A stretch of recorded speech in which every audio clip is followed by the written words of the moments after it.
With Israel in the spotlight, President Joe Biden makes the case for continuing support for Ukraine. If we walk away and let Putin erase Ukraine's independence, would-be aggressors around the world would be emboldened to try the same. The risk of conflict and chaos could spread in other parts of the world, in the Indo-Pacific, in the Middle East, especially in the Middle East. Plus, a pro-democracy group is working to gain back Republican support to fight authoritarians like Vladimir Putin. The Republican Party of today, which is Donald Trump's Republican Party, does not stand up to authoritarians. Donald Trump does not stand up to Vladimir Putin. So that is one of the reasons for why we are where we are today. And later in the program, the latest on Russia's detainment of yet another American journalist. Today is Friday, October 20th. From the Voice of America, this is Flashpoint Ukraine.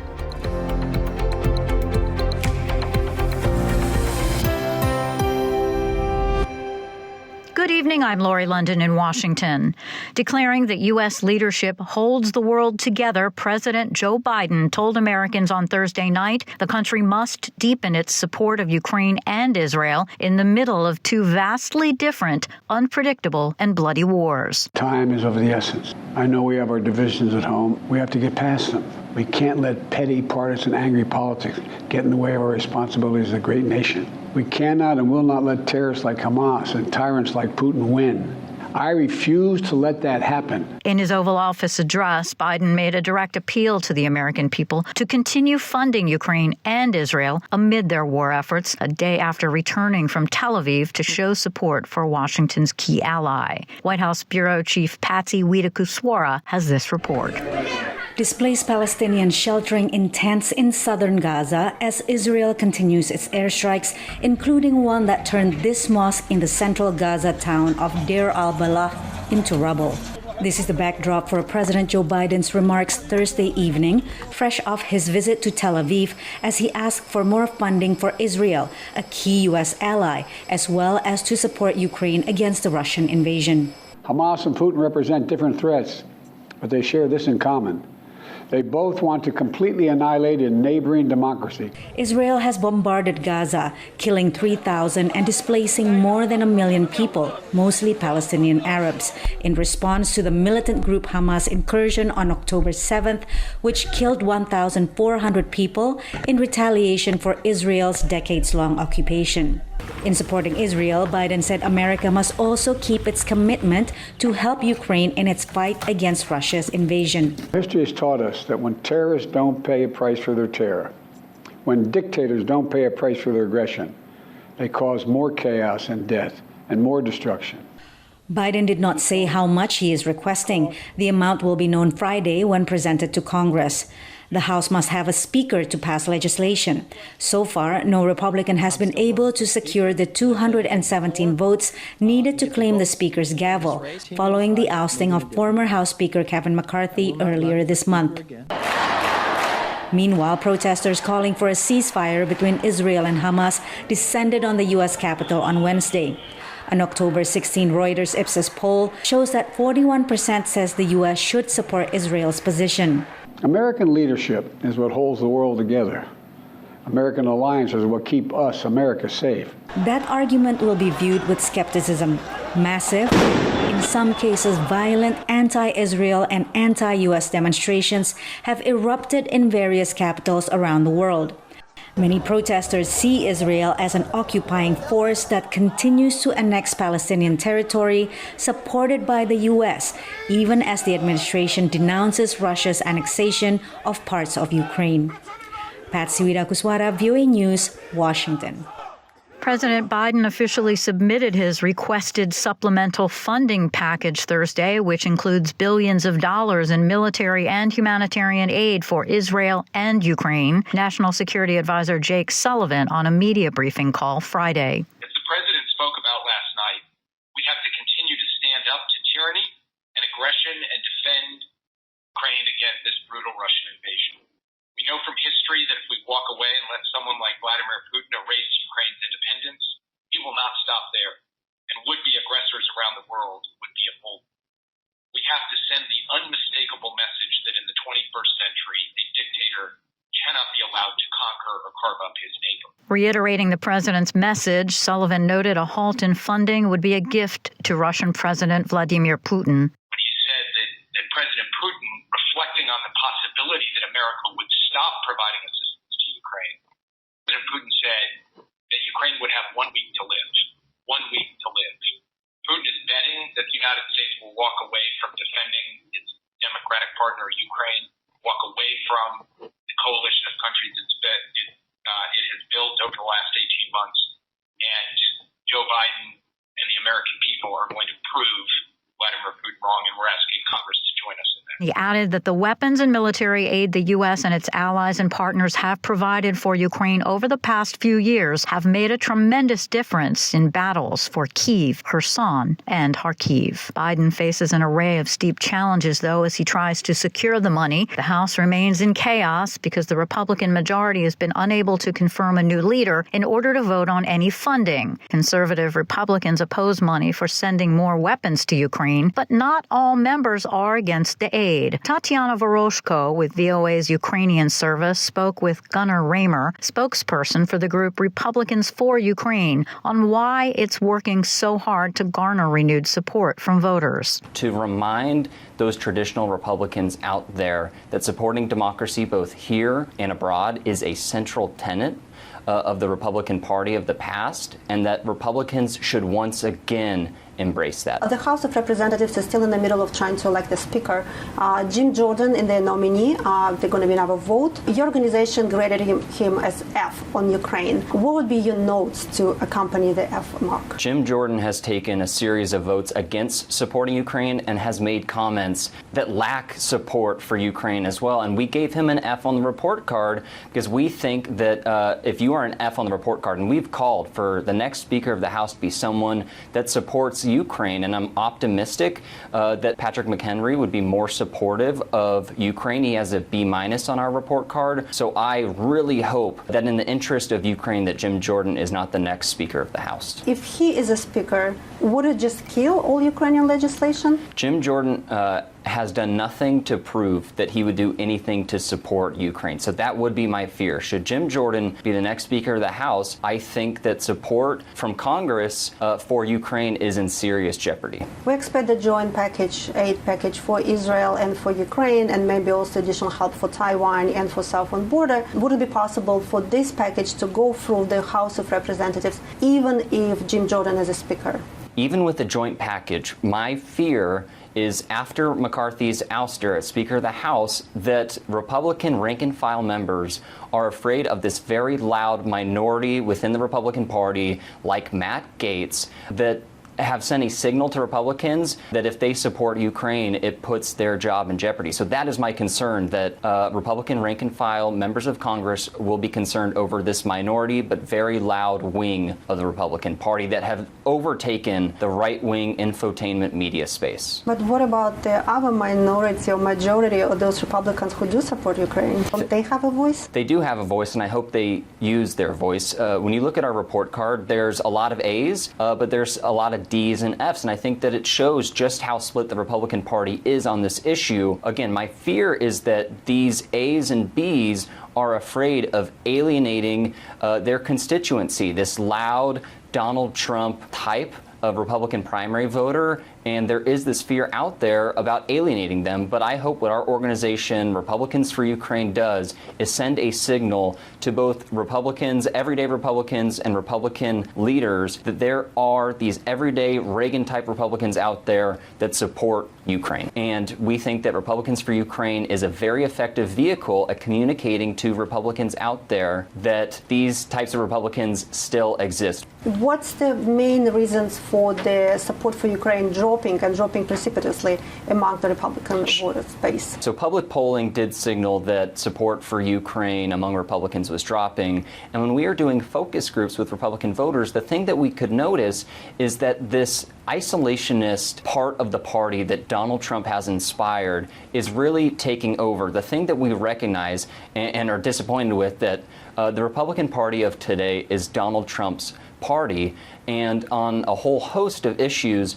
everyday Republicans are going to follow Trump. And as Trump continues to be more isolationist, as Trump refuses to stand up to Vladimir Putin, it's unsurprising at this point that there are Republicans out there that are beginning to wane their support for Ukraine. But what we hope our campaign does is fight back and push back against it by giving everyday Republicans the permission that, look, there are these Republicans out there that look and sound just like you, and this is how they feel about what we think is a very important issue. But what drives it? I mean, is it they just don't want to spend money, or they just like dictatorship regimes like in Russia? They don't like Ukrainians because they fight for democracy. Republicans like Ronald Reagan, and there still are some establishment Republicans out there, used to stand up to authoritarianism. That was the leading drive of the Republican Party. The Republican Party of today, which is Donald Trump's Republican Party, does not stand up to authoritarians. Donald Trump does not stand up to Vladimir Putin. So that is one of the reasons for why we are where we are today. What messages resonates the most with Republicans who kind of maybe will support Ukraine? I think the best message that we can put out there, and it's not only about the message, it's about the messenger. That's why we do these testimonial campaigns, to give this permission structure to Republicans out there that there's someone out there that looks like them, that sounds like them, that votes like them, that is saying what we think is a really important message, that it is important to stand up to an authoritarian thug like Vladimir Putin. It's what Ronald Reagan did against the Soviet Union, and it's what the Republican Party needs to get back to. The sad part about all of this is that there is this isolationist wing of the Republican Party that is growing thanks to Donald Trump's takeover, full-on takeover of the Republican Party. So it's not about the money. It's not about not wanting to spend money on Ukraine. I think some of it can come down to money. When you look at what Donald Trump says, he says America first, and I think that some Republicans feel that you're not putting America first if you're spending money elsewhere. We hear this in the focus groups all the time with Republican voters. Why are you spending money elsewhere when we could be spending money here? Because there is this very deep frustration with Republican voters about Joe Biden, the economy, inflation, gas prices. Even if economic indicators in our country are getting better, that doesn't mean that voters are perceiving that they are getting better, and I think that that's playing a major role. The argument which administration is giving is that this is in the U.S. national security interest. Do Republican voters hear this message? No, they don't. The thing about Republican voters is oftentimes they silo themselves in the media they consume. They are watching programming. They're only going to hear what they want to hear, and in the focus groups we hear them regurgitate those talking points back to us. But I will just say what we think is an incredible effective line of messaging is that for 5% of a defense budget, we were able to help Ukraine defeat about 50% of Vladimir Putin's army, and we think that that is a very strong investment because it is in the vital interest of the national security in the United States to stand up to someone like Vladimir Putin, to send a signal to China that you can't mess around with the United States. Gunnar Raymer, spokesperson for the advocacy group Republicans for Ukraine, speaking with VOA Ukrainian Services' Tatiana Vorozko. President Biden welcomed European Council President Charles Michel and Ursula von der Leyen, President of the European Commission, to the White House on Friday for his second U.S.-EU summit since taking office. The U.S. commitment to Ukraine has become a central question between Biden and the EU leaders. Associated Press correspondent Karen Shamus reports. Saddled with a dysfunctional Congress, President Joe Biden has the task of assuring EU leaders that the US can deliver billions of dollars worth of aid to Ukraine and Israel. The promise depends on whether or not Biden can get a budget through Congress, a tough task given the recent political chaos in the US. The House lacks an elected speaker, and differences with some Republican lawmakers over aid for Ukraine could force a federal government shutdown in November. In a televised address to the American people, the president said he would send an urgent funding request to Congress, adding, "It's a smart investment that's going to pay dividends for American security for generations." European Council President Charles Michel expressed optimism that Biden can deliver on his promises to help arm and financially support Ukraine. I'm Karen Shamas. A United Nations Commission of Inquiry on Ukraine said Friday it had found additional evidence that Russian forces had committed, quote, indiscriminate attacks and war crimes in Ukraine, including rape and the deportation of children to Russia. The report submitted to the UN General Assembly listed reported deadly attacks on residential buildings and civilian targets in a number of cities. The commission said it had documented cases of rape, quote, with the use of force or psychological coercion. Russia has vigorously denied committing atrocities or targeting civilians in Ukraine. You're listening to VOA's Flashpoint Ukraine. I'm Lori London. Despite daily Russian attacks across Ukraine, there are indications that Kyiv is making headway in its counteroffensive. For details, I spoke with Anna Chernikova in Kyiv. This last couple of days, we're discussing mostly Kherson region and the area of Avdiivka in the eastern part of Ukraine, in the eastern front line. And as we hear every day that Kherson region is under very intensive shelling by the Russian forces, at the same time, we're hearing that Ukrainian forces had certain advance on the left bank of the river of Dnipro, which is still under Russian control. So basically, Ukrainian forces managed to kind of get in through this defense lines by Russian forces. And this was also confirmed by the Institute for the Study of War and indirectly confirmed by the Ukrainian officials. And today we are hearing again, so this Friday, we're hearing from the Institute for the Study of War that actually these actions by Ukrainian forces look much more massive than they used to be, and they're confirming that this is not just another tries of Ukrainians of this little operations that Ukrainians were putting through for the past months, but actually it looks like something more massive and more intense. At this point, we do not have direct comments or details from the Ukrainian authorities on that. However, they are confirming that Ukrainian forces are making certain advances and actions in that area. So we will be keeping our eye on that. But it looks that we might get some big updates from that area of counteroffensive sometime soon. We're also hearing that Russian President Vladimir Putin has announced that he's ordered fighter jets armed with hypersonic missiles for round-the-clock patrols over the Black Sea. That sounds pretty threatening. Well, in his latest speech, President Putin actually was kind of threatening the whole world that he would place his MiG fighters in the Black Sea international water, and that basically these fighters, as he said, that these fighters, just for everyone to understand, that these fighters are carrying Kinjal missiles, which can actually destroy any petrol ship and fighter ship and so on and so forth on the sea. And this was he was saying this in his usual manner, in this threatening manner. And at this point, satellite images actually confirm that Russia has placed 4 MiG fighters in Sevastopol at the airfield, Belbek airfield in Sevastopol, which is the main airfield in that area. There is no confirmation if they are carrying Kinjals or not, but at least we can see from the satellite images that they are there. And also Ukrainian spokesman of the Ukrainian Air Force, Yuri Ignat, basically commenting on that, he said that this is definitely increasing tension, but it does not fundamentally change anything for the Ukrainian defense forces. What is important to mention here is that this is another example why Ukraine is set to liberate Crimea and why Ukraine do not want to discuss any other option, because basically Crimea is currently a huge military hub for Russia, and it's not only Ukrainian problem, but as we can see, it's also a problem for the rest of the world if Russia would place their equipment there on the regular basis. So, this is another reason why Ukraine is set to liberate the peninsula and is set to continue with the actions and with the attacks on the peninsula. Anna Chernikova reporting for VOA from Kyiv. We thank you so much. Thank you. As Russia's relationship with China deepens and the conflict between Israel and Hamas intensifies, Washington's ability to prevent a wider war is becoming more complicated. VOA's senior diplomatic correspondent Cindy Sain has more. President Joe Biden was warmly embraced by Israeli Prime Minister Benjamin Netanyahu on Wednesday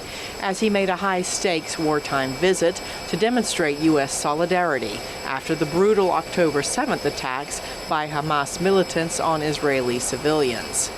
But the explosion that killed hundreds of Palestinians Tuesday night at a Gaza hospital thwarted any such embrace from Palestinian President Mahmoud Abbas or Jordan's King Abdullah, who canceled their planned meetings with Biden.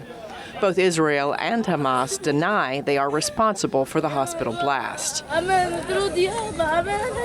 In Israel, Biden persuaded Netanyahu to allow international humanitarian aid in to help Gaza's 2.2 million residents, who are in desperate need of food, water, and fuel, saying he hoped crossings will begin Friday. Israel agreed humanitarian assistance can begin to move from Egypt to Gaza. Protesters took to the streets in Istanbul and many other cities across the world Wednesday and Thursday in support of Palestinians and against Israeli attacks on Gaza.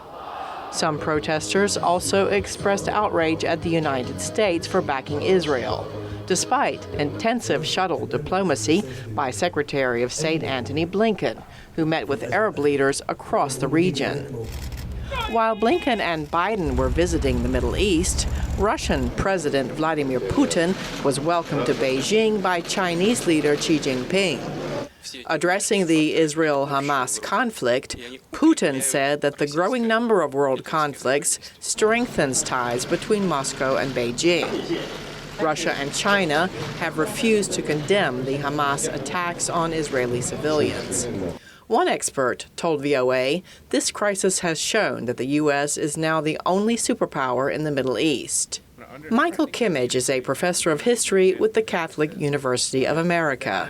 He spoke to VOA via Zoom. It is the only superpower that has real military assets, and that's not just assets that it's going to give to Israel in the conflict. It's the 2 aircraft carriers in the Eastern Mediterranean. It's the security relationships with Jordan, with Egypt, with Saudi Arabia, with surrounding countries, and it is the diplomatic bandwidth to do the kind of conversations and activities that you've seen Secretary Blinken and the president engage in. Russia and China are working together to upend the global order established after the Second World War. Former Deputy National Security Advisor Matthew Pottinger told VOA. And now that Xi is hosting Vladimir Putin in Beijing, it's a continuation of this deepening partnership to try to drive chaos in Europe, to drive chaos in the Middle East, to eventually try to drive chaos right in China's front yard. But another expert told VOA that, unlike Russia, China's interests in the Middle East may be more in line with America's. Brian Katulis is a senior fellow and vice president of policy at the Middle East Institute. He spoke to VOA via Zoom. And the end. I think China's interest in the Middle East is not for more war and instability, because they're even more dependent on the energy resources of the region. Katulis said that the decision by Palestinian and Egyptian leaders not to meet with Biden so soon after the hospital explosion is not necessarily a sign they are not willing to work with the United States, but that they are sensitive to the reactions on their own streets. Cindy Sain, VOA News. A Russian-American journalist was ordered Friday to be detained for another 3 days on charges of failing to register as a foreign agent, according to Russian media. State Department spokesman Matthew Miller briefed reporters. We are aware of reports concerning the detention of Alsu Kurmasheva in Russia. Whenever a U.S. citizen is detained overseas, the department works to provide all appropriate assistance. We have not been officially notified by the government of Russia about this arrest yet, but this is a case we have been tracking. Alsu Kurmasheva, an editor for the U.S. government-funded Radio Free Europe Radio Liberty, appeared in court in the central Russian city of Kazan Friday. This appears to be another case of the Russian government harassing U.S. citizens, which is why we continue to have a level 4 travel warning. Kurmasheva is the second U.S. journalist detained in Russia this year after Wall Street Journal reporter Evan Gershkovich was arrested on espionage charges in March. And that'll do it for us today, but stay up to date with continuing coverage of Ukraine and news from around the world 24 hours a day at voanews.com. And on social media, just follow VOA News. On behalf of all of us here at VOA, we thank you so much for listening. Until next time, I'm VOA's Lori London.